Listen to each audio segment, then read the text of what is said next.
ಸ್ವಾಭಿಮಾನಿ ಕರ್ನಾಟಕ ರಕ್ಷಣಾ ವೇದಿಕೆ ಹೋರಾಟಕ್ಕೆ, ಸ್ವಾಭಿಮಾನಿ ಕರ್ನಾಟಕ ರಕ್ಷಣಾ ವೇದಿಕೆ ಹೋರಾಟಕ್ಕೆ, ಭಾರತ್ ಮಾತಾಕ್ಕೆ. ಆತ್ಮೀಯ ಬಂಧುಗಳೇ, ಈ ದಿವಸ ಸ್ವಾಭಿಮಾನಿ ಕರ್ನಾಟಕ ರಕ್ಷಣಾ ವೇದಿಕೆ ಜಿಲ್ಲಾ ಸಮಿತಿ ವತಿಯಿಂದ ಏನು ಇತ್ತೀಚಿನ ದಿನಗಳಲ್ಲಿ ಹೊರದೇಶದಲ್ಲಿ ನಡೀತಕ್ಕಂಥ ಯುದ್ಧದ ಪರಿಣಾಮವಾಗಿ ನಮ್ಮ ಭಾರತ ದೇಶದಲ್ಲೂ ಕೂಡ ಗ್ಯಾಸಿಂದ ಬಹಳ ಪ್ರಾಬ್ಲಮ್ ಆಗಿದೆ ಅಂತ ಮಾಹಿತಿ ಇತ್ತು. ಆದರೆ ಕೇಂದ್ರ ಸರ್ಕಾರ ಮತ್ತು ರಾಜ್ಯ ಸರ್ಕಾರ ಇವೆರಡೂ ಕೂಡ ಯಾವುದೇ ರೀತಿ ತೊಂದರೆ ಇಲ್ಲ ಅನ್ನೋ ಮಟ್ಟಿಗೆ ಒಂದು ವಾತಾವರಣ ಇದೆ. ಆದರೆ ಸ್ಥಳೀಯಲ್ಲಿರ್ತಕ್ಕಂಥ ಏನು ಗ್ಯಾಸಿನ ಮಾಲೀಕರಿರ್ಬೋದು, ಅವರು ಸಂಬಂಧಪಟ್ಟ ಏಜೆಂಟ್ಗಳು ಇರ್ಬೋದು, ಅವರು ಹೆಚ್ಚುವರಿ ರೇಟ್ಗಳನ್ನು ಈಗ 1030 ರೂಪಾಯಿ ಇರ್ತಕ್ಕಂಥ ಸಿಲಿಂಡರ್ನ 1200-1500 ರೂಪಾಯಿ ತನಕ ಮಾರ್ತಾ ಇದ್ದಾರೆ. ಕಮರ್ಷಿಯಲ್ ಸಿಲಿಂಡರ್ಗಳನ್ನ 3000 ರೂಪಾಯಿಗಿಂತ ಹೆಚ್ಚುವರಿಯನ್ನ ಮಾರ್ತಾ ಇದ್ದಾರೆ. ಇದನ್ನು ನಾವೆಲ್ಲ ಇತ್ತೀಚಿನ ಹೋಟೆಲ್ ಉದ್ಯಮಗಳ ಸಂಘ ಮತ್ತು ಸಣ್ಣ ಪುಟ್ಟ ಕುಟುಂಬ ಹೋಟೆಲ್ಗಳ ಗಮನಕ್ಕೆಲ್ಲ ಕೇಳಿದಾಗ ಈ ರೀತಿ ನಡೀತಾ ಇದೆ ಅಂತ ನಮ್ಮ ಗಮನಕ್ಕೆ ಬಂತು. ಆದ್ದರಿಂದ ಸ್ವಾಭಿಮಾನಿ ಕರ್ನಾಟಕ ರಕ್ಷಣಾ ವೇದಿಕೆ ಇವತ್ತು ಮಾನ್ಯ ತಹಸೀಲ್ದಾರ್ ಮೂಲಕ ಜಿಲ್ಲಾಧಿಕಾರಿಗಳಿಗೆ ಮನವಿ ನೀಡ್ತಾ ಇದ್ದೇವೆ.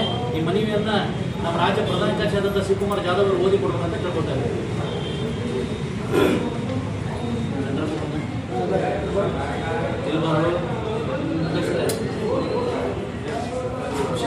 ವಾಣಿಜ್ಯ ಬಳಕೆ ಸಿಲಿಂಡರ್ ಹೋಟೆಲ್ ಉದ್ಯಮಕ್ಕೆ ತೊಂದರೆ ಜೋಡಿನಲ್ಲಿ ರಾಣೇಬೆನ್ನೂರು ತಾಲೂಕು ಸುಮಾರು 2 ಲಕ್ಷಕ್ಕಿಂತ ಹೆಚ್ಚು ಜನಸಂಖ್ಯೆಯಿರುವ ನಗರವಾಗಿರುವುದರಿಂದ ದಿನನಿತ್ಯ ರಾಣೇಬೆನ್ನೂರು ನಗರಕ್ಕೆ ಬೇರೆ ಜಿಲ್ಲಾ ಕೇಂದ್ರಗಳಿಂದ ಪ್ರವಾಸಿ ಕಾಲಕ್ಕೆ ಬರ್ತಿರುವುದು ನಗರದ ಹೋಟೆಲ್ ಉದ್ಯಮ ಹಾಗೂ bar restaurant, dhaba, veg and non hotel 200ಕ್ಕಿಂತ ಹೆಚ್ಚು ಬೀದಿ ಬದಿ ವ್ಯಾಪಾರಸ್ಥರಿದ್ದಾರೆ. ಈಗಾಗಲೇ ಇರಾಕ್ನಿಂದ ನಡೆಯುತ್ತಿರುವುದು ಜಗತ್ತಿಗೆ ತಿಳಿದಿರುತ್ತದೆ.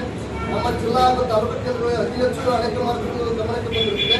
ಈಗಾಗಲೇ ಬೆಂಗಳೂರು ಮತ್ತು ಅನೇಕ ಜಿಲ್ಲೆಗಳಲ್ಲಿ ವಾಣಿಜ್ಯ ಬಳಕೆ ಸಿಲಿಂಡರ್ಗಳನ್ನ ಅಂಗಡಿಗೆ ನೀಡದೆ ತೊಂದರೆ ನೀಡುತ್ತಿರುವುದು ಕಂಡುಬರುತ್ತಿದೆ.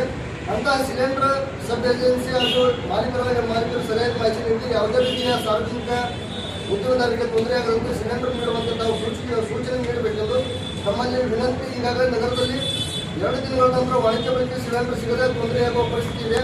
ಹೋಟೆಲ್ ನಂಬಿಕೊಂಡು ಬದುಕುತ್ತಿರುವ ಎಷ್ಟೋ ಕುಟುಂಬಗಳು ಬೀದಿಗೆ ಬಂದಂತಾಗುತ್ತದೆ. ದಯವಿಟ್ಟು ಮಾನ್ಯ ಜಿಲ್ಲಾಧಿಕಾರಿಗಳು ಹಾಗೂ ಮಾನ್ಯ ತಹಸೀಲ್ದಾರ್ ಸಾಹೇಬರು ಯಾವುದೇ ರೀತಿಯಿಂದ ತೊಂದರೆ ಆಗದಂತೆ ಸರಿಯಾಗಿ ಸಿಲಿಂಡರ್ ಸಮರ್ಪಕವಾಗಿ ಪೂರೈಸುವಂತೆ ಸೂಚಿಸಬೇಕಾಗಿ ಎಂದು ಈ ಮೂಲಕ ಸ್ವಾಭಿಮಾನಿ ಕರ್ನಾಟಕ ರಕ್ಷಣಾ ವೇದಿಕೆ ವತಿಯಿಂದ ಇವತ್ತು